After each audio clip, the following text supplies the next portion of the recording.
Hello, c'est Lazy. Aujourd'hui on se retrouve pour une nouvelle vidéo, une vidéo particulière, j'espère qu'elle va vous plaire. Comme vous l'avez vu dans le titre, on va découvrir les meilleures mini-séries à ne surtout pas louper sur Netflix. J'ai déjà réalisé des vidéos du style et ça vous avait plutôt plu. Il y a eu les meilleures séries 2019, les meilleures séries 2020, il y a eu une spéciale Netflix dans l'année et vous inquiétez pas, les meilleures séries 2021 va pas tarder à arriver. Je taffe encore dessus, je regarde encore des séries.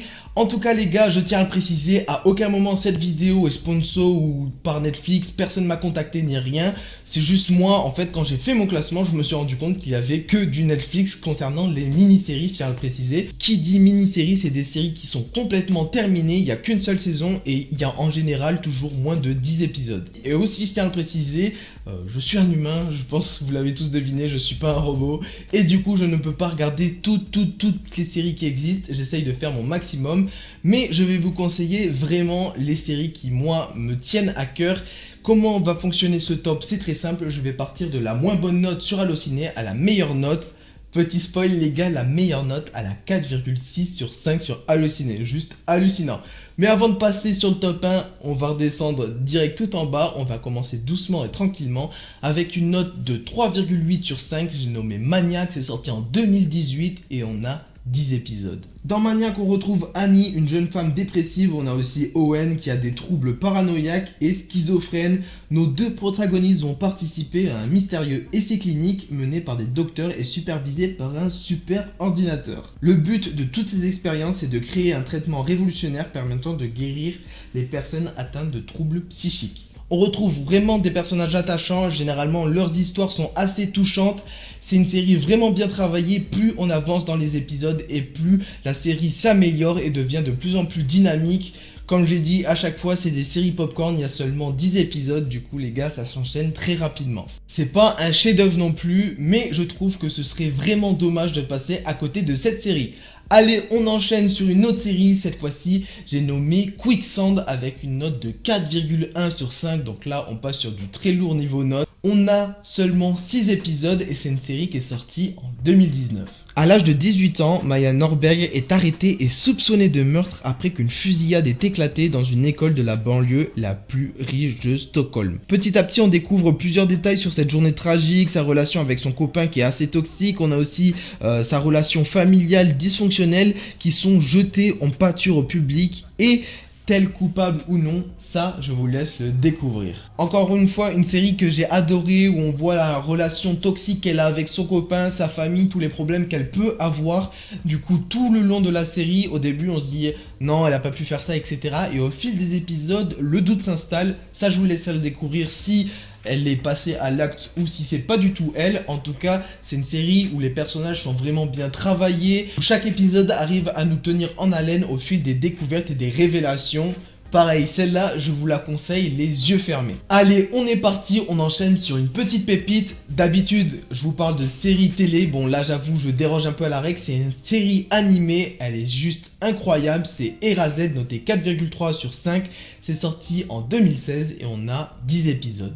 On retrouve Satoru Fujinuma qui est un mangaka qui n'arrive pas à faire décoller sa carrière.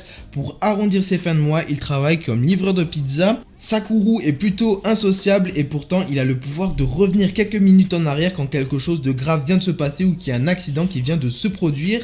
Mais il y a un retour en arrière qui ne va pas se passer comme prévu. Un animé incroyable qui arrive à traiter de sujets vraiment particuliers au quotidien que beaucoup subissent mais qu'on n'entend pas forcément parler, du style le harcèlement à l'école ou encore certains qui se font frapper par leurs parents, etc.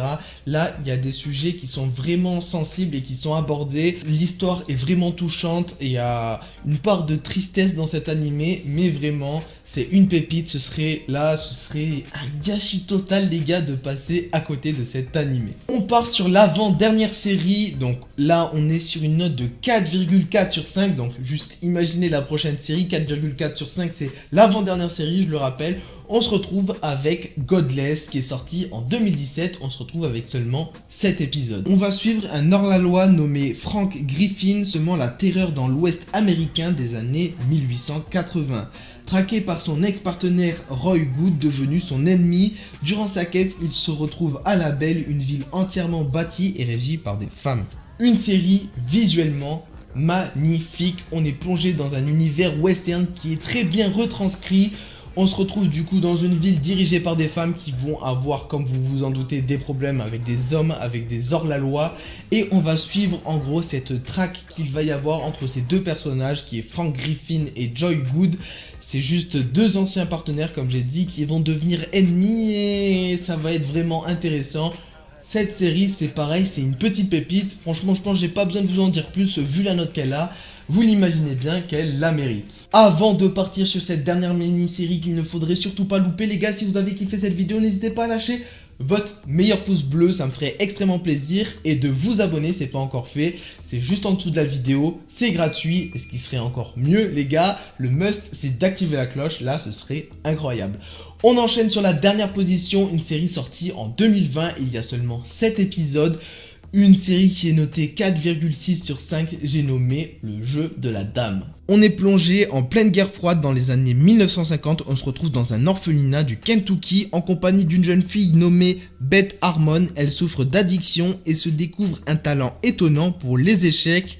Elle va tout mettre en place pour devenir la plus grande joueuse d'échecs du monde. Avant de donner mon avis complet dessus, je tiens à préciser les gars, je suis une bille totale en échec et ça m'a pas empêché de surkiffer cette série.